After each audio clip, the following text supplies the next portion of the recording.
দুই যুগ ধরে প্রাকৃতিকভাবে কোরবানির জন্য গবাদি পশু পালন হচ্ছে দক্ষিণ চর আইচা এলাকায়। খামারিরা বলছেন, সদর উপজেলার এই এলাকা পশু পালনের উপযোগী হওয়ায় এখানে পশু বর্গা দেওয়ার পদ্ধতি রয়েছে।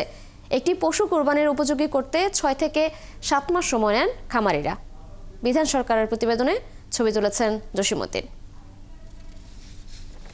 তালতলা নদীর বুক চিরে গড়ে ওঠা চরার নাম দক্ষিণ চরাইচা। এখানে চরের ঘাস খেয়ে উন্মুক্ত পরিবেশে দ্রুত বেড়ে ওঠে কোরবানির পশু।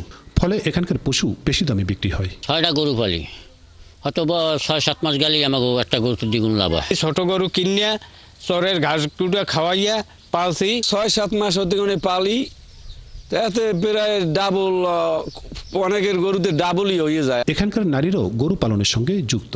তারাও পশুপালনের কাজ করেন সমানতালে। একটা ভালো লাভ পামো, ভালো পয়সা পামো, আমাকে ইনকামটা ভালো হবে, সেই জন্য আমরাই গরু পালি বা কোরবানির সময় বিক্রি করি। আমি 4.5 মাস ধরে গরু দুইটা পালতে আছি, কোরবানির হাটে বিক্রি করব। খামারিরা জানান, এখানে সহজে পশুর সতেজ খাবার পাওয়া যায় বলেই গরু পালনে বর্গাপ্রথা চালু রয়েছে।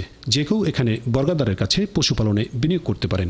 এক্ষেত্রে বিনিয়োগকারী এবং খামারির মধ্যে লভ্যাংশ আধা আধি ভাগাভাগি হয়ে যায়। 15টা গরু, 5টা আমি নিজে পালি আর 10টা বর্গা দেওয়া। 60,000 কিনলে 1,20,000 বেচলে 30,000 হে পায় আর 30,000 আমি পাই। পুরুষের পাশাপাশি আমরা মহিলারা গরু পালি, 2টা বর্গা, একটা নিজের। উপজেলা প্রাণী সম্পদ কর্মকর্তারা বলেন, মূলত প্রাকৃতিক খাবারই এই চরের মূলধন। যে কারণে এখানে গরু মোটাতাজা করার জন্য কোনো ওষুধ ব্যবহার করতে হয় না। প্রপার ওয়েতে এবং ন্যাচারাল খাবারের মাধ্যমেই হালকা কিছু দানাদার খাবার খাওয়াচ্ছে, এর মাধ্যমে আসলে তারা ভালোভাবে ইয়েটা করতেছে, ফ্যাটেনিং করতেছে এবং ভালো ফিডব্যাকও পাচ্ছে তারা।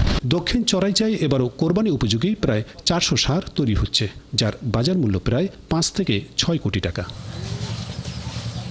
বিধান সরকার, 71, বরিশাল।